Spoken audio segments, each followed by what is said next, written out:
പൊതുമരാമത്ത് നിർമ്മാണങ്ങളിൽ അഴിമതി എന്ന് വി ഡി സതീശൻ. പാലവും റോഡും തകരുന്നതിൽ കേന്ദ്രവും സംസ്ഥാനവും തമ്മിൽ മത്സരമാണ്. പാലങ്ങൾ കൂട്ടത്തോടെ പൊളിഞ്ഞിട്ടും ആർക്കെതിരെയും നടപടിയില്ലെന്നും വി ഡി സതീശൻ ആരോപിച്ചു.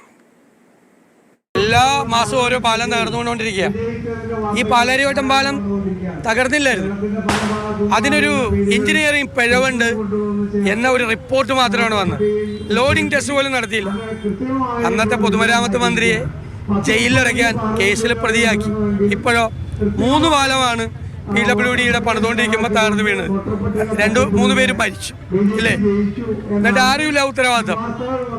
അന്ന് പഞ്ചവടി പാലമാണ് പണിതുകൊണ്ടിരിക്കുന്നത്. പാലാരിവട്ടം പാലം ഇപ്പോഴും വീണില്ല, അന്നും വീണില്ല.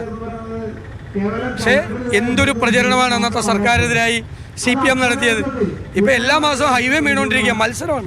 കേന്ദ്ര സംസ്ഥാന ഗവൺമെൻറ്റുകൾ തമ്മിൽ മത്സരമാണ്. ഒരു ദിവസം ഹൈവേ വീണാൽ പിറ്റേ ദിവസം PWDയുടെ പാലം വീഴും. എല്ലാം നിർമ്മാണത്തിലിരിക്കുന്ന പാലമാണ്. വൻ അഴിമതി.